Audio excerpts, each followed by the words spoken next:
Hey everybody, John the Other here, obviously. And in case you haven't noticed yet, the internet is presently exploding in contrived outrage against a guy named Jian Ghomeshi. And what has Jian done to deserve the scorn and the hatred now being heaped on him by angry Twitter warriors and Canadian opinion journalists? Well, he's committed a cosmic harm against all women, and I guess against the universal divine essence of femininity. What I mean is, he's written an article which was published by the New York Review of Books on Friday this week. The nerve of that guy.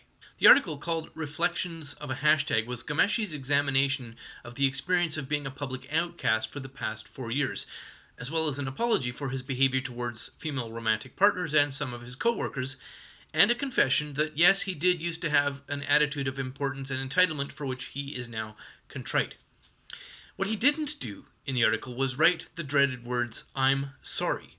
And that omission seems, at least in part, to be the fuel for the rapidly dialing up of an invigorated hate mob with Ghomeshi as its primary target. The article, which was published online on Friday, was leaked by one of the editors at New York Books to members of the outrage movement sometime on Thursday, and the Twitter hate mob was in full swing by Thursday night.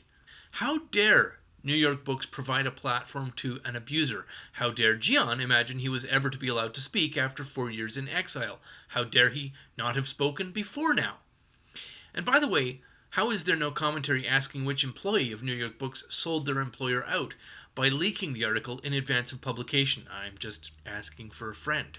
In fact, though, Jian is being excoriated for writing his article and not apologizing in response to the fact that he wrote an article in which he apologizes. Although, to be somewhat fair to the online hate mob, he does not actually apologize for the things his accuser were proven in court to have lied about. His remorse over actual social failings is, of course, no apology at all from the point of view of the mob. And there's a reason I'm using the word mob here. The mob wants blood, and it's not fussy about reason or logic or available facts. And before anybody forgets, Ghomeshi was, prior to the accusations against him, one of the best-known Canadian broadcasters, hosting his show Q on the CBC, which was a show reflecting his own deeply held liberal and social justice sensibilities. He was loved as a Canadian icon. And then he was accused through social media back channels in a whisper campaign of accusations solicited and curated by the co-organizers Jesse Brown and the Toronto Star's Kevin Donovan. And the campaign against Ghomeshi was so pervasive that the Toronto police made public statements asking for accusations to be brought to the police, which people did, of course, and like magic, the accusations were all shaped to reflect Kevin Donovan and Jesse Brown's curated campaign against Ghomeshi. And then once Ghomeshi's criminal trial began to play itself out as the biggest media circus in Canadian history, his accusers began to reveal themselves as liars and frauds, at least 2 of whom were directly coordinating their testimony during the trial through a series of over 5,000 instant messages sent between them during the trial. And as you know, by now, Ghomeshi was acquitted because his accusers were revealed to be lying to the police, to the public, and to the judge in the courtroom. So, after his acquittal, quite naturally, the I Believe Women movement immediately hijacked, stole, and co-opted his name and his identity and used it in the title and the marketing material for a feminist-themed performance art theater project. I could not make this stuff up. And since then, the guy who was lied about by his accusers, who was acquitted by the court, who had his identity stolen, and whose known liar accusers have been given repeated platforms to retell their stories at the CBC, at Chatelaine, at Salon, at Huffington Post, in the Toronto Star, this guy has been in silent exile for 4 years. But he's now written one article, which was published by the New York Review of Books, and both the New York Review of Books and Jian Ghomeshi are now, I guess, to be burned to the ground. Well, one of the things we can learn from this is that facts don't actually matter. Ghomeshi has been chosen as the avatar of evil, and nothing he does or doesn't do is going to be allowed to get in the way of publicly hating him. If you follow the Twitter campaign against him, you will learn that he is absolutely and definitively an abuser. He is definitely a predator. He's absolutely a monster to be despised. And any question of this capital T truth shall be ridiculed, scorned, derided, and punched righteously in the face. And most importantly, what he did or didn't do is of no consequence. The truth, if we can still use that word, is apparently deeper than mere mundane facts. And that truth is something like, All women are victims. Each man pointed to in accusation must quietly and cooperatively give himself up as a human sacrifice to, I guess, atone for some kind of transcendental cosmic culpability so that women can feel safe, or something like that. But there's no redemption in this religion. There's no forgiveness, and there's most certainly no forgiving a man who's only apologized for what he's actually done, which turned out not to include committing any actual assaults. So, what are we to make of a public ethic that has no room for forgiveness and no redemption for any social misstep?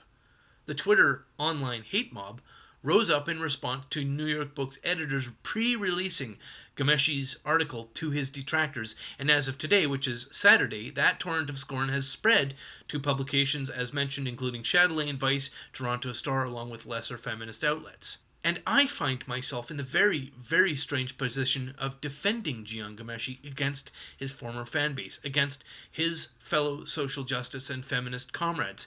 Because to me, the campaign against him is, let us say, indecent and ugly. But I was never a fan of his show. I don't share his social justice sensibilities, the ones he still buys into. I find the feminism he believes in to be both narrow and wrong-headed. I dislike the too genteel, smug political correctness of the mainstream liberal ethic. I find it creepy. I'm not even sure that if I met Jian, I'd actually like the guy. But what's being done to him is not simply wrong. It goes a bit beyond that. The demonstration of indulged malice and of socially approved hatred and the desire to cause as much harm to a person as possible is not much besides bullying on a very large and organized scale. I guess, though, what makes it socially palatable is the pretense that an ugly hate mob operates out of compassion, right, for victims. This ethic, of course, being demonstrated before us, apparently is the ethic of superior feminist virtue. Welcome to life through the lens of the victim ethic. But one of the things to remember is that the angry mob, and I include here the opinion writers for Toronto Star, the CBC, Chatelaine, and so on, almost all the members of this angry mob are predisposed to join an outrage against the designated bad guy, and they're mostly not even interested in who it is or what it is that they are supposedly so worked up against. You know that being part of an online mob is a big dopamine rush.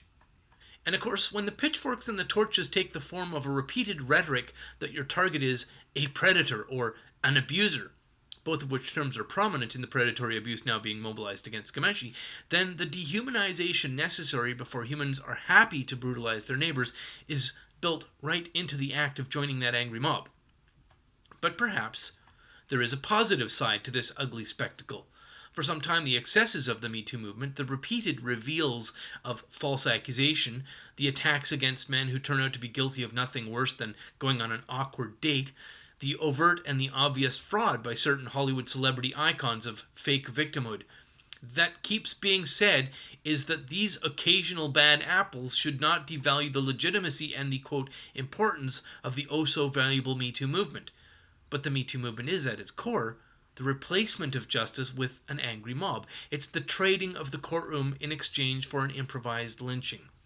And given that this is what Me Too seems to be at its core, well, I can't say I'm entirely in favor of it. There is a reason that in Western society a couple of 100 years ago we stopped holding public hangings in the public square. People enjoyed it too much. So much, in fact, that murdering an innocent person in a moment of collective enthusiasm was entirely common. So when you hear somebody mouthing the words that Me Too is important, understand what they're actually saying. They're saying replacing the concept of justice with a lynch mob, that's important. And that's good. And if somebody you know lends themselves to that idea, maybe it's them who doesn't belong anymore within the bounds of civilized society. Anyway, thanks very much, everybody, for listening. And as always, have a lovely day.